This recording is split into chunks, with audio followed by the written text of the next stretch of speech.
So good day to everybody and welcome to this webinar. I'm Juan Pablo Bayter. I'm the president of Oaklins International and also a partner of Oaklins in Colombia. I'm going to be the host, your host in this discussion, this industry that I'm sure it's of great interest to all of you. And as you know, it's been an industry that has attracted a lot of attention in the recent years. Just before we move on, I would like to let you know that this webinar is being recorded, so you will have access to it also afterwards. Else, if you can move before we jump into the webinar itself, I just want to make a brief introduction to our organization. Oaklins is, as you probably know, a leading global mid-market investment bank. We not only provide M&A services, but we're also expert in providing debt advisory, growth equity, and general corporate finance advisory. We are present all over the world. We have more than 900 professionals across the globe in more than 40 countries. As a way of an example, and since I'm from LATAM, so I'm going to take the opportunity to highlight our presence in the region. So we're present from Mexico right till Argentina. We have offices in Colombia, in Peru, in Chile, and in Brazil also. Next, else. And perhaps one of the key aspects that really differentiate us from the competitors is that we not only bring top execution capabilities to you locally, but we are cross-border experts. As you can see from more than 800 transactions, 1,800 transactions in the last 5 years, more than 30% have been cross-border. So that's something that we really pride ourselves of. Else, please. We also bring to the table a lot of deep sector expertise. We have experts in a lot of different sectors and subsectors, and we have deep local knowledge of each of these sectors, as you will probably see. For example, in the healthy food sector, we've been very active in the last few years. As you probably know, we are constantly in the market, advising sellers and buyers. You can see that more than 35% of our transactions have been cross-border in this sector. The next slide, please. Just a few examples of our expertise in the sector. We advise Natimpac in France, building their portfolio of products with a series of acquisitions in chocolates, sauces, and dry food. Just point out also the Chilean transaction. We advised Valle Frio, a company that produces frozen foods, when they were acquired by Horizon. And also another transaction that is worth mentioning is Mighty Spark, that was acquired by SPC and Branchbrook in the States. Mighty Spark is a company that's better for you protein products. This is in addition to the case studies that we're going to see in the next few minutes. You will receive also this presentation so that you can browse through the different transactions. So our agenda for today, we will have first Mark Jacobs. He's vice chairman of the Watkins Company. He will be discussing the case study with Brian from our LA office.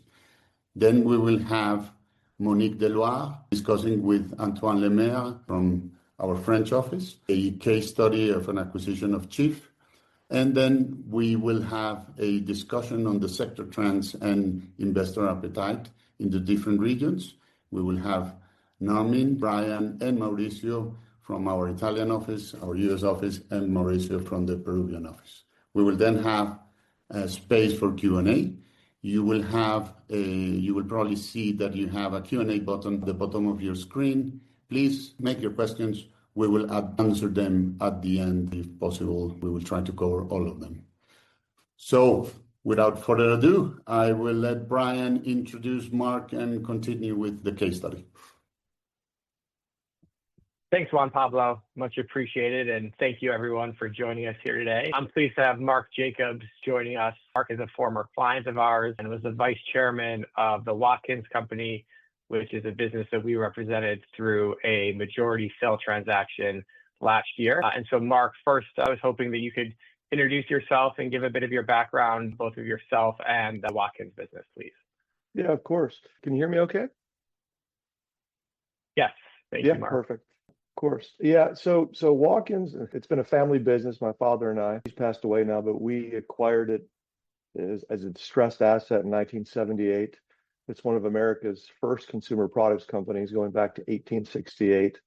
And it also competed in multiple categories, very unusual. Had an apothecary business, which was soaps, lotions, medicines. And then we had a food business, spices, extracts, food ingredients. And that literally goes back to the 1800s. And the company is one of the world's first direct selling kind of door-to-door companies when that was cutting edge long ago.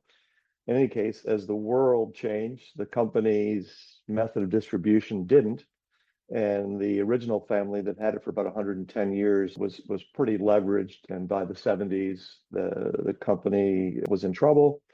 And we acquired it in 1978.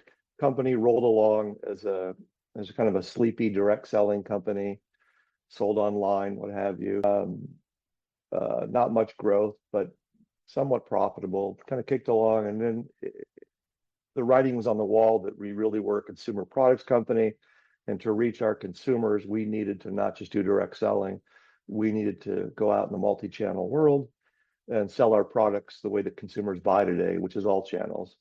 Grocery, specialty stores, our apothecary was in drugstores, what have you. That started about 20 years ago. We highly focused on the apothecary brand, J.R. Walkin soaps and lotions, grew that successfully. And in maybe 7 years ago, we divested of the J.R. Walkins brand. We sold that to Swander Pace, actually, so we could focus on the food. So we had a successful exit with that, and then it allowed us to focus on the food for the past 7 years. And we have since grown the Walk-in spices and extracts business into, I think we're number 2 in America now for extracts. We sell a ton of vanilla and your whole spice line, pepper, cinnamon, and everything in between. And I was the sole shareholder, and I'm 62 now. And I had a concern that as I get older, not that I'm that old, but as I get older, what's going to happen to the company? And I really wanted a succession plan and was looking for a partner that I still wanted to be involved, still wanted to own a chunk of the business because we still have huge growth potential. Enlisted my friends at Intrepid to help me find a partner. And maybe we can flip to the next page here and talk a little bit about the process that led to the transaction as well. There we go. Thank you. Sure. Yeah. So as you can see on this slide, we engaged with Intrepid, well, I guess a few years ago, and said, hey, if you find anybody out there, let's do a little process. Anybody that would be a good partner for me that wants to kind of take over and that I feel good about. And we Mark, sorry to interrupt. Yeah. Mark had the benefit of, the business was performing very well. He had no pressure to sell, except for the fact that, as you mentioned, he was looking towards succession planning, and making sure the business was well positioned, not just for today, but for tomorrow. The brand itself, 150-year-old brand, long-standing kind of American heritage brand, with a really important place in the community in which the business is based. The business is based in Winona, Minnesota, which is about an hour and a half outside of Minneapolis. That would be the big city there, and has really deep roots in the community, that Mark and his family as the sole shareholders for the last 50 years felt was really important to be able to maintain. And so thinking about that long-term succession planning was not just for the success of the business, but the success of the community as well.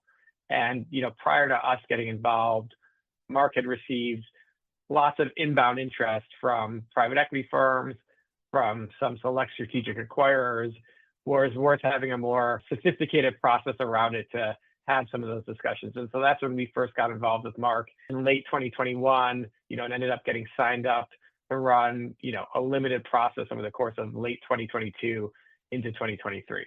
Sorry, Mark, go ahead. I just wanted to provide some further background there. No, that's very helpful.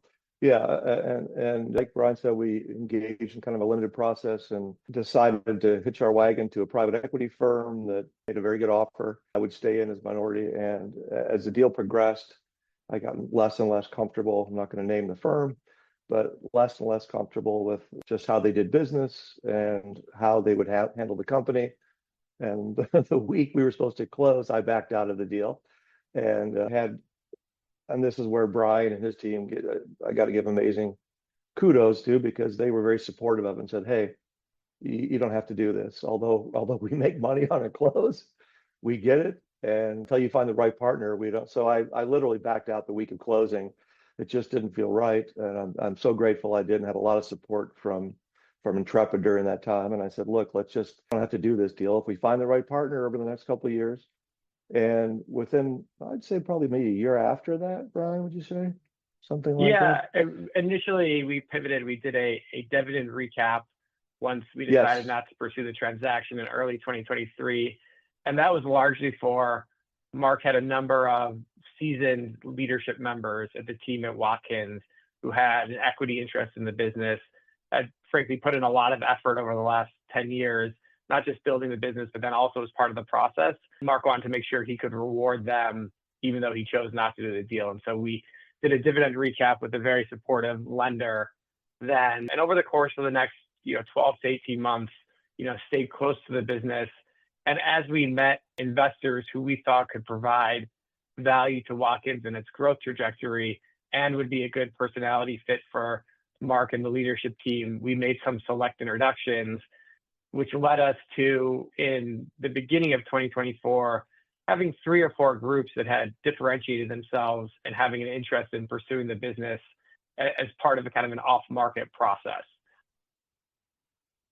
Exactly. And sorry, Brian? And I guess the leading group that we ended up going with then, and Mark, I'll let you talk about a little bit about why it was such a good fit, was a new private equity firm called KDSA Partners. And they were founded by 2 gentlemen, one of whom had been the youngest CFO at Kraft, and so knew the food industry very well, had a very specific vision in terms of how you could build Watkins to be a true number 2 within the seasonings and spices space.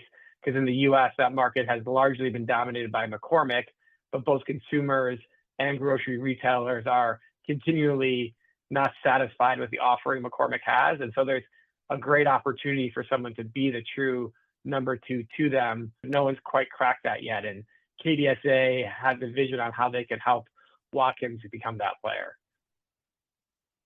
Yeah, and they kudos to Intrepid for finding them for me. They've been just an incredible partner. It's exactly what I was looking for. They now own majority.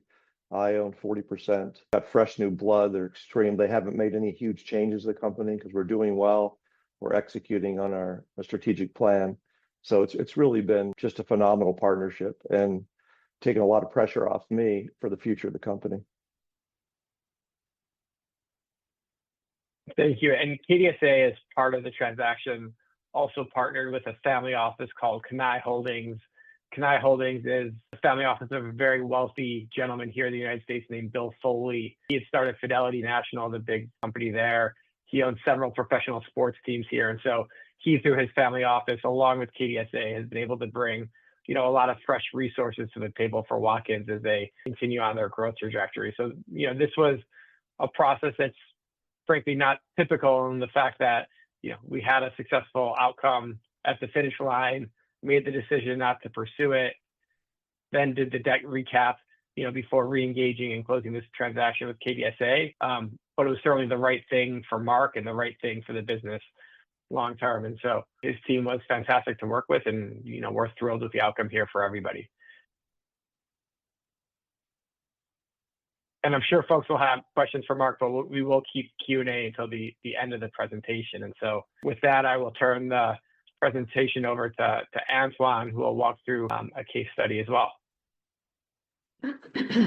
Okay, thank you, Brian. Hello, everyone. I'm Lemaire. I'm a partner of the French office. I've done several deals in the healthy food sector, in particular food supplement and health nutrition. I would like to take the opportunity of a very recent deal that has been closed just a few weeks ago to give you a concrete feedback on the financing market.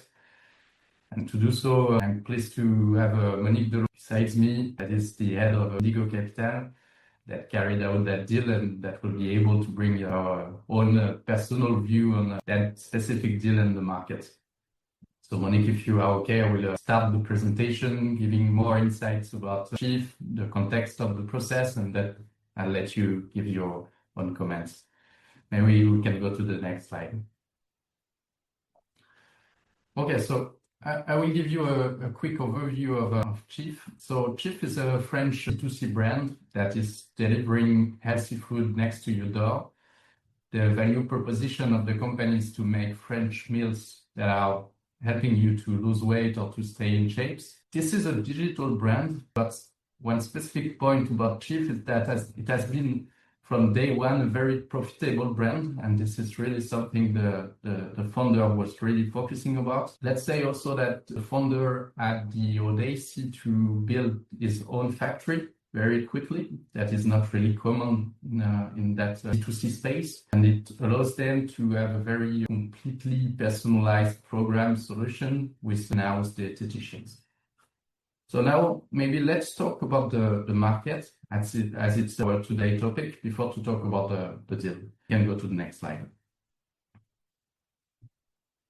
Well, I think the audience won't be surprised if I say that the sliming market is very well oriented. So I won't go too deeply about this, but maybe a few micro trends I can focus on. We've been showing to our investors and different candidates how aware people are about the weight concerns today, how the obesity rate is unfortunately increasing. Also the appetite for the ready-to-make meals that is much more appropriate to the current way to consume food, and also the growth of the online shopping. But maybe more than those micro trends, our key role in the process was to preempt the micro trends, and this is where the value of an expert comes from. We have been working with our client a few months before going to the market to make sure that we preempt all the topics that could become some point of challenge during the process. I can give you a few examples. There was at that time, for example, the development of the drugs on that specific sliming market. So we've been preparing the way we wanted to address that specific solution. There was also, for example, a challenge regarding a bad image of a competitor on the French market. So our role was typically through those two examples to leverage our very local and deep expertise on the sector to build the right equity story and to make sure that we preempt those market challenges. Let's say that this approach requires a real focus, of course, on the sector, but also regular discussion with the PEs, the banks, and the corporates in that sector, and knowing very well what happened on the previous deals that took place recently in that sector, so that we make sure that we preempt all those topics regarding the market, especially. Now, maybe let's go to the next slide to talk about the deal. Our client, that was a chief founder, that was a majority shareholder of the company, came to us with, let's say, three main requirements. The first one was to offer liquidity to the first investors, the business angels, that helped him to fund the business at the beginning. That was not a big deal due to that strong growth. The second point was to find the right partner to secure the growth capital, to take through the growth, to help him to build the next chapter, and especially to help him to consider a buy and build strategy. That was a new strategy for him. And let's say that the last point, but not the least, was to get personal liquidity and keeping a controlled governance. So that was a strong challenge. Now, maybe let's talk about the output, the results. So obviously, as the buyer is here today, I will try to keep confidentiality and also for the rest of the market. But I can say that we've been able to put in place a competitive process, but also limited to the relevant contacts. That was really a request from our clients. It was really demanding in terms of confidentiality. And I think that we can say that it's also the benefits of a sector-based approach, being able to focus our customer efforts and time on the key bidders, on the key contacts, so that we make sure we do not take too much time with people that do not have enough appetite for the sector. So I would emphasize the fact that it's also a specific way to conduct the process when you have expertise in the sector. The main output, let's say, of the process was our ability to bring a wide range of options to our clients, from the minority LBO solution to partnership with majors. At the end of the journey, our client acted, let's say, a structured finance solution, thanks to the efforts of Monique that will present maybe the solution she offered afterward. But it was basically based on a pool of banks, but overall, an investor that brought both equity and private debt.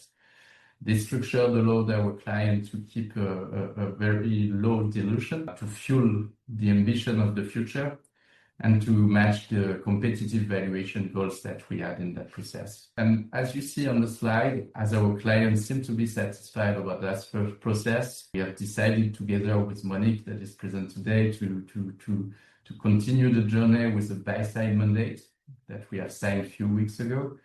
This, I think, perfectly illustrates the trust we are able to build in such processes and the diversity of the assignments that a bank like Oaklins can cover. But maybe, Monique, I can let you add your own comments and view on the deal, on the market. Yeah, thank you, Antoine.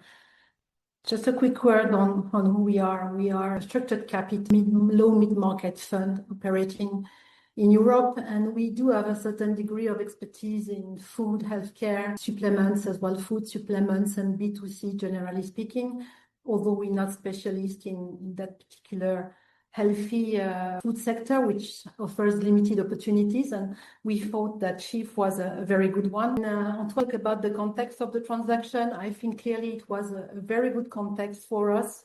Exit of minority shareholders that we quite like to replace, limited dilution, limited cash out as well for the CEO, but that was an important part of the challenge and the book. It's a growing business, and we focusing mostly on growing businesses, and this one is a fast growth business. And there was a clear alignment of interest, and I think this is how we've convinced the CEO to join, to accept our offer as well. It's just that down the line, we convince him of an alignment of interest with the structure of the financing we put in place. So we put financing with some warrants attached, so an optionality on the outcome of the transaction, and a small amount of equity just to ensure a proper alignment of interest. A limited amount of senior debt ahead of us, considering the wish of everybody, the CEO and the other partners around the table, to pursue a transaction and grow and accelerate the growth with acquisition. So I think overall the process was quite challenging, with a long wish list, I would say. It was from Antoine, with a certain degree of valuation that is, as you saw in the previous slide, a significant growth and profitability, I would add as well. And the timing was important. So we had also that challenge that was ahead of us with Lincoln. So I think with Oaklins, but down the line we decided to go ahead on the deal.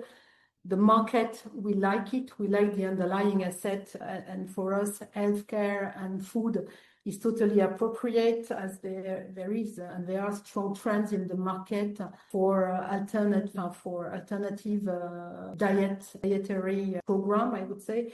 And although we conducted market due diligence with a specialist called Nutrikeo in France to try to assess the growth of the market and the size of that particular niche, which still is a niche in France, but a niche that is growing, it was difficult for them to assess the exact size of the market because of the difficulty to create proper boundaries and other alternatives to food and to diet and to slim down, basically. So we have to look at everything and all the other alternatives. And we were convinced down the line that quality food with appropriate recipes is part of the right solution to slim down.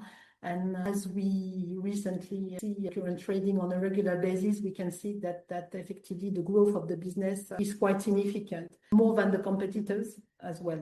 So I think for us it was now it's a great asset in our portfolio. What we would like to do now that we are in the business a few weeks ago that we entered in, basically the next step for us as a partner to the CEO is to structure a bit more the business, to be ready to go ahead on the acquisition.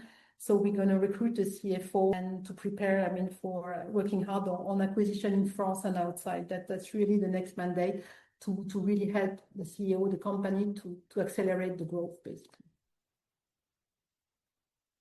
Yeah, thank you for your precious feedback, Monique. And hopefully, I'm pretty sure for the next webinar, we will be able to talk about the acquisition that will be achieved at that time. I will now let my colleague Narmin continue the presentation about the sector trends, and feel free to ask some questions at the end of the presentation if you want. Hello, everybody. My name is Narmin Vakilova. I'm a part of consumer and retail team at Oaklins, Italy. We're based in Milan, and it's a pleasure to be here with you today. Let's dive into a topic that's reshaping the global food industry, healthy eating. Now, one of the first things to acknowledge is that the world is anything but homogeneous when it comes to what healthy food means. Even within Europe and North America, perceptions differ widely. For example, while 30% of consumers in Germany are actively reducing meat consumption, in the UK, that number drops to just 18%. And if we zoom in packaging claims, we notice regional patterns. Keto-friendly products are all the rage in North America, while plant-based claims are gaining momentum in Western Europe. But beyond these regional differences, there are global trends that are shaping consumer choices everywhere.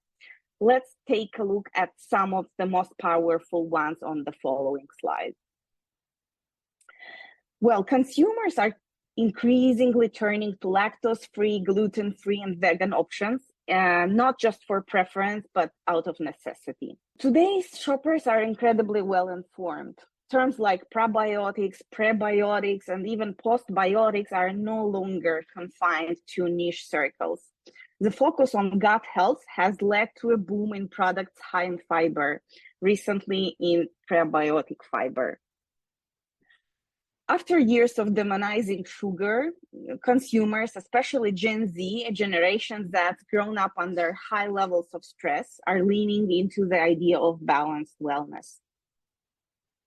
And when it comes to functional foods, as awareness grows around empty calories, manufacturers are responding with nutrient-enriched products, adding vitamins, minerals, and thus stepping into the world of food supplements.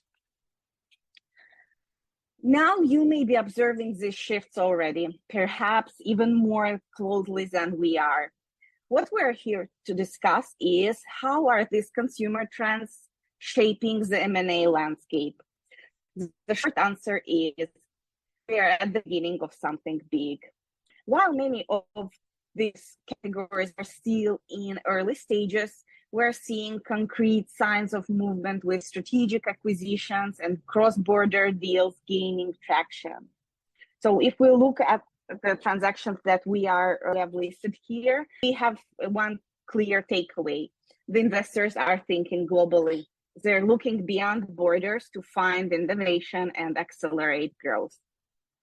From our regular conversations with industry players, which we can see some examples on the following slide, we're confident that this is just the beginning. The more transactions are on their way. Let's now turn to the numbers on the following slides. What is the European M&A market telling us?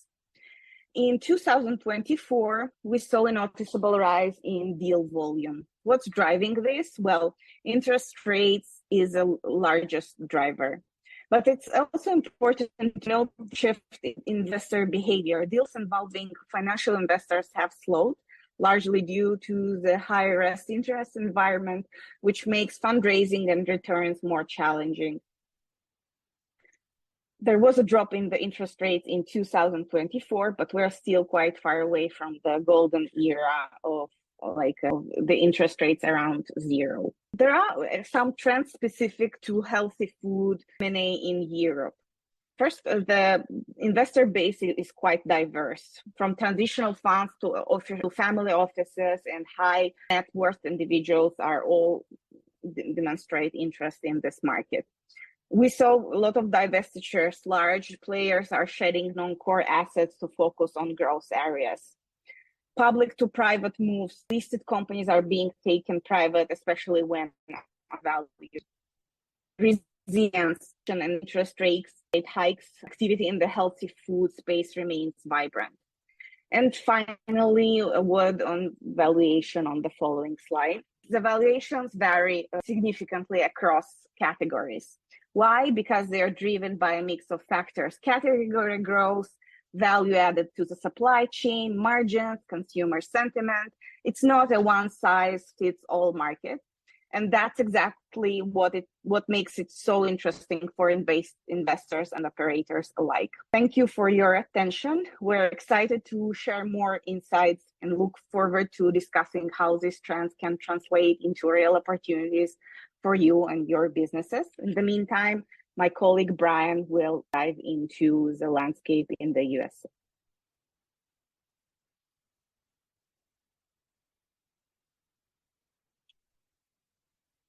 Thank you for that introduction, and we'll move on and talk about what we're seeing here in the United States now. First and foremost, the U.S. M&A markets in general have remained pretty choppy since the peak of the post-COVID 2021 year that saw record deal volumes across pretty much all subsectors, and that's been driven by a lot of factors here within the United States. There was initial supply chain disruptions that was followed by inflation, political uncertainty, and now the tariff environment that we're dealing with here within the United States.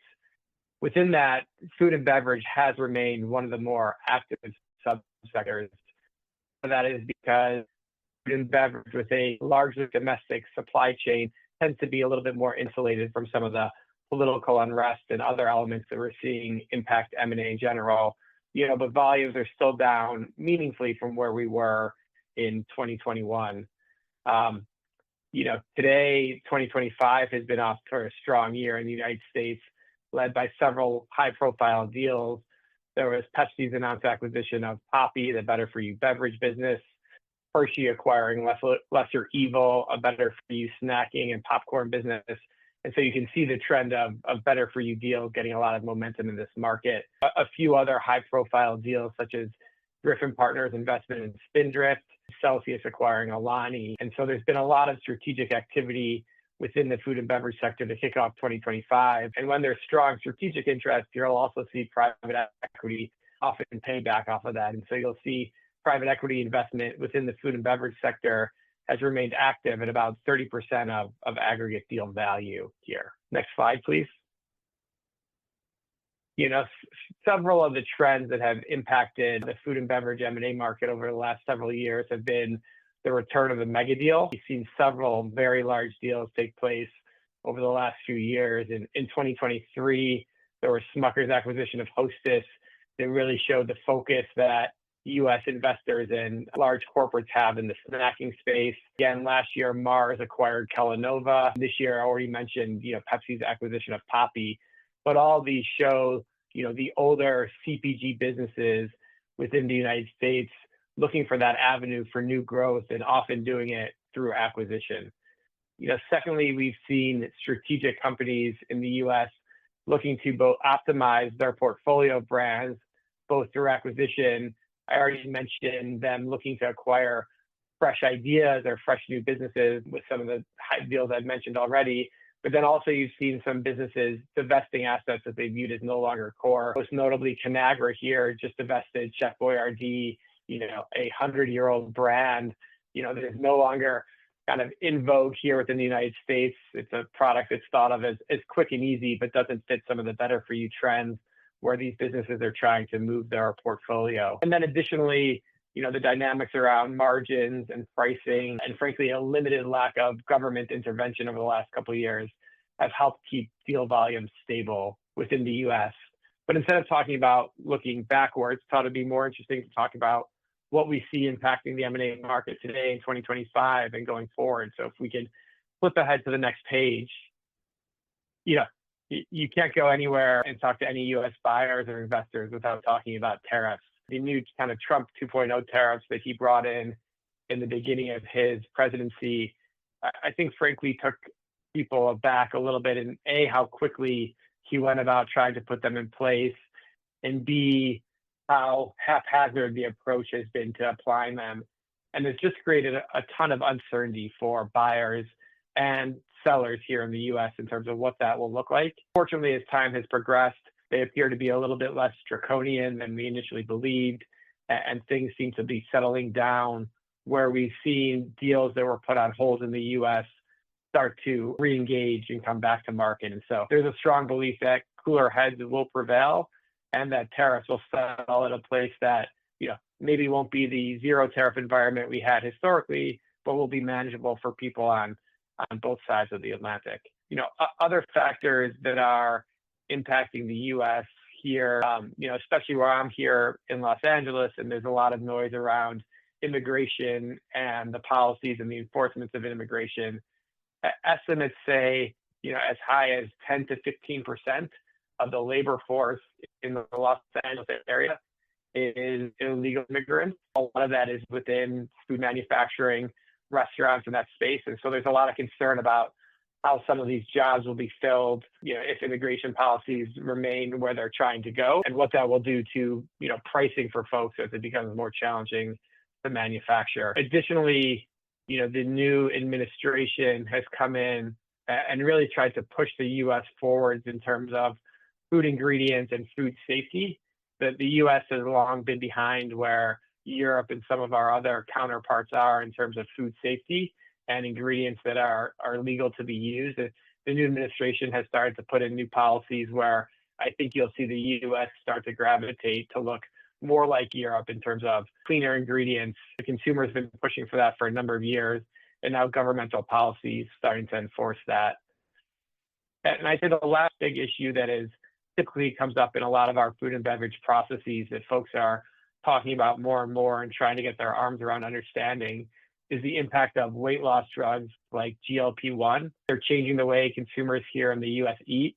They're changing their appetite profile for the foods that they are eating, even if they're also eating lesser volumes. And so, people are worried about, as those drugs become more and more prevalent, what will be the long-term impact on the food and beverage industry and where will people gravitate to. So those are a lot of the key factors that, people are talking about daily within the food and beverage industry here in the U.S. But despite all those headwinds, there has been good activity and good continued deal flow here going over the course of the last couple of years. And with that, I will turn it over to my colleague, Mauricio, to talk about what he's seeing in the Latin American market.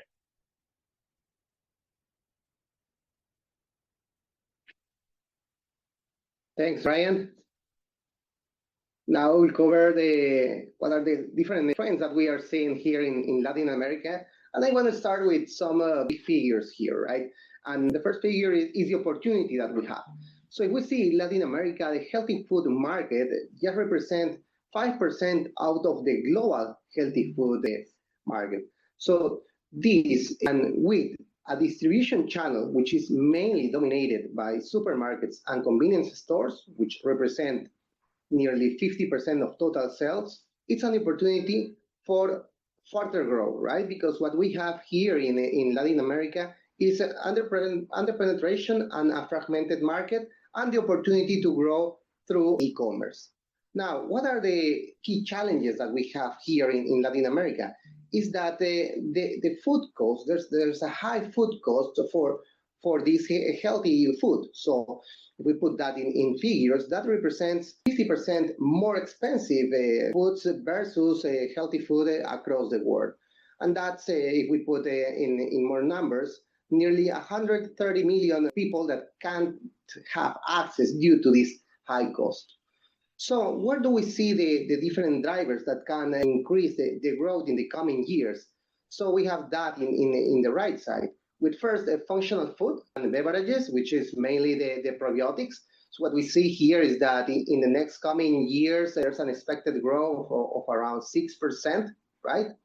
Then the free from food, of course, this free from sugar especially and gluten, which are growing expected growing at more than 7%. And more important, in the organic fruit. Here is where we see expected growth over 10% in the coming 5 years. So here, these are the three drivers that can increase, of course, growth in Latin America. Then if we can move to the next slide, please. we want to focus on one of the key engines for growth in the healthy food market, which is fruits. And fruits are very important in Latin America as we represent 20% out of the global fruits exports. Why? Because mainly here in Latin America, we have a year-round production. We have the proximity to major markets, especially the US, and also many of the Latin American countries have these free trade agreements that can basically give us access to the world. So, for example, Peru has over 40 free trade agreements, which basically diversifies any investment from abroad.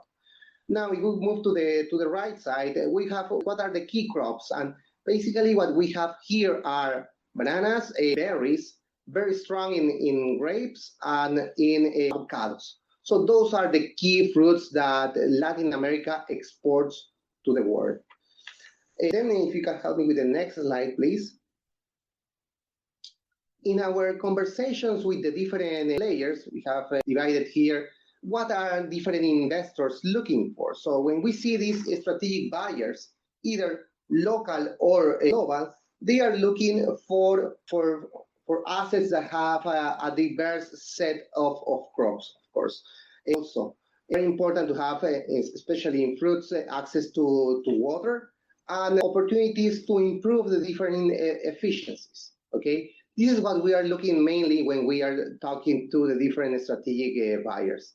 Then when we have these conversations with financial buyers, they are mainly targeting these companies with EBITDA margins of nearly 20% above, and of course, an opportunity to improve operations. So last year, for example, Atitlan, a large Spanish fund, entered into one of the major exporters of grape in Peru just to optimize these production opportunities. Okay? If you can help me with the next one, please. I want to highlight here what are the larger players in Latin America doing in the space of healthy food. So, for example, we have a Bimbo, which is focusing on this free-form fruit, like the 0-0 line, and also pursuing other M&A opportunities. In the case of Alicorp, they are making strong investments in this functional food with products related to superfoods like quinoa or chia, and also investing money in programs supporting these healthy-focused startups. And the same thing is happening with all the other players in Latin America, where we see the common denominator of putting efforts into M&A and into ventures that target this healthy food ecosystem, which is still underpenetrated and fragmented. So an opportunity for consolidation in the coming years. And if you can help me with the next one, please. So we want to highlight here some of the players like regional and also global players that are constantly looking at assets around Latin America. Especially, we want to point that in the case of financial players, we are seeing more and more these global wealth pension funds, which are targeting opportunities. Of course, when we see the size that they are looking for are large sizes, like with farms over 1,000 hectares. And finally, if we can move to the next one, please. Here in Oaklins, of course, we have the presence in the different segments of the healthy food.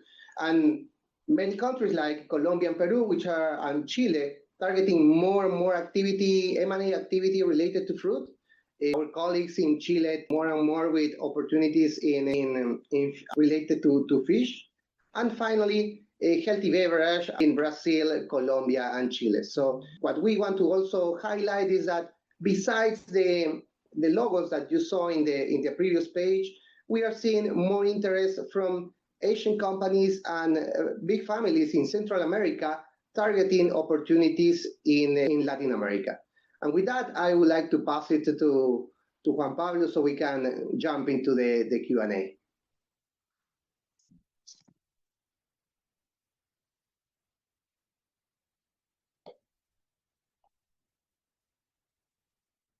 You are muted. Hello. We can move now to a few questions from from the audience. We have here one that I think it's very suitable for Mark.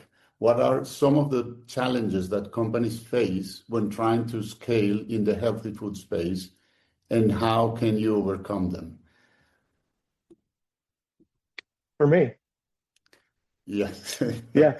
Like, I can talk in the US and Canada. That's the focus of our business. We do sell internationally a little bit, but if you're a disruptor, if you will, we're not, we're going against McCormick, the big behemoth, the multi-billion-dollar company.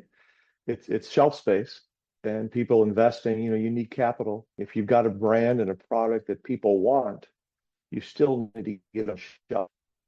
And there these boxes, if you will, Walmart, Albertsons, Kroger, the grocery stores, the boxes can't get any bigger. It's something's got to come off the shelf for you to go on the shelf. So I know that I learned that I probably underestimated, what it takes. Even if you've got a great brand and a consumer product that's in demand, something has to come off that shelf for you to get on that shelf. And it does require capital. In North America, we still have, not in Canada, but in the US, there still is the slotting fee game, where Walmart doesn't play that game, but a lot of these grocery stores are dependent on being paid slotting fees to put your product in there.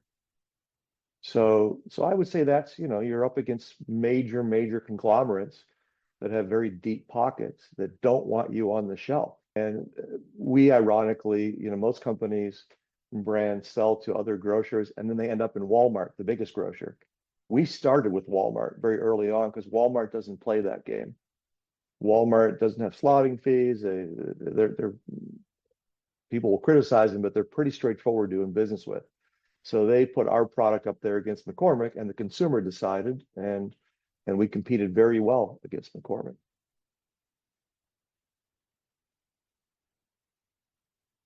Thanks, Mark. Now, the next question is, based on the case studies that we discussed, what would you say are some of the key takeaways that early stage companies or founders need to apply to grow their companies? I guess this would be a question for Monique, if you can help us with that. Sorry, you were asking about what sort of management are seeking for? What are the key aspects that early stage companies, founders, need to apply to their business to go on a growth journey?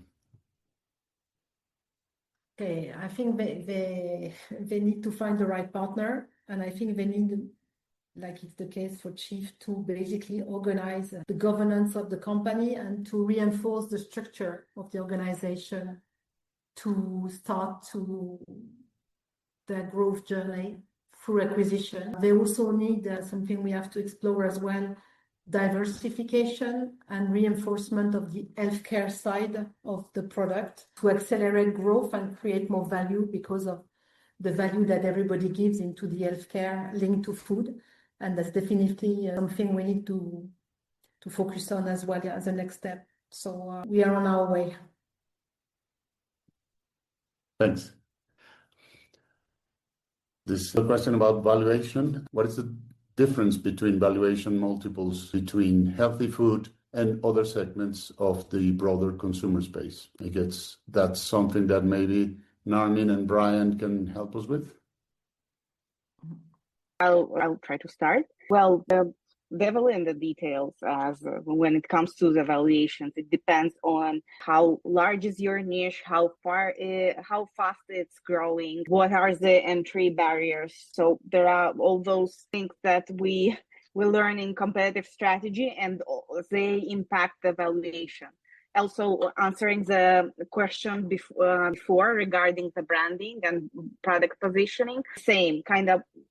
Having a strong brand and strong product differentiation is important, and that drives the valuation multiples. Co-producers, third-party manufacturers could be appreciated for their bio certifications and other stuff that kind of create competitive moat. But overall, co-packers without own strong brands are on immediate tend to have 10 to 30% less valuations in terms of multiples. Brian? I agree with everything that Narmin said in terms of, the devil being in the details about all the aspects of the company outside of just better for you or not better for you.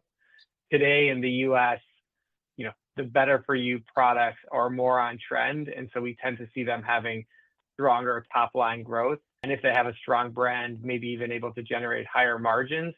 And so those businesses drive a higher multiple in terms of valuation, but it's really coming from the fact that it's on trend and therefore growing faster than specifically just being better for you.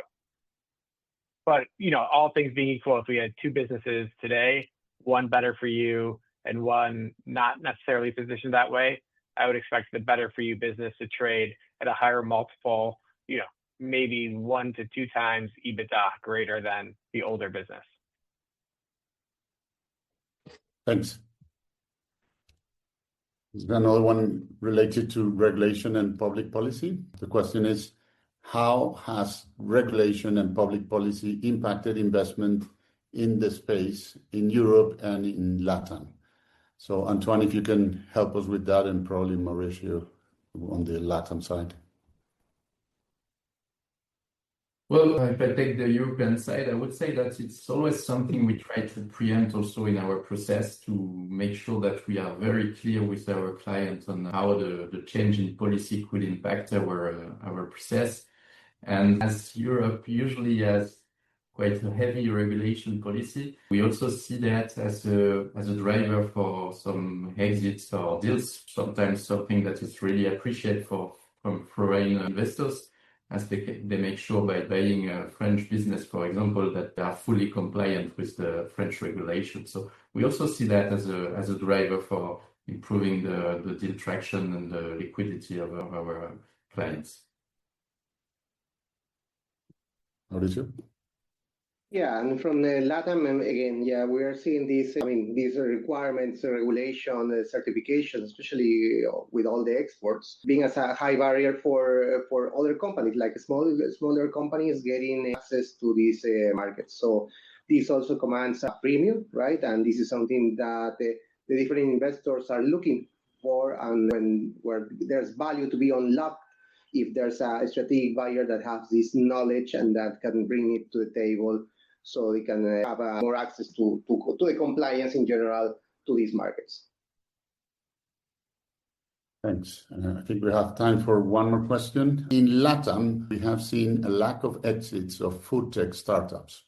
How do you project potential M&A opportunities for startups in this space in the following years? What are the big corps and financial investors looking in this space? Maybe I can start with that and then pass it on to you, Mauricio. We have seen strong interest from big corporations in good for you brands. They all want to increase their portfolio with these brands, and they want to position themselves as a strong, healthy brand and move a little bit away from the non-healthy sector. But it is a bit of a challenge, because for big corporations to acquire a small startup, it's always a difficult task. We've seen a lot of our clients a bit reluctant to buy a very small company because they think they're not gonna be able to really manage it completely.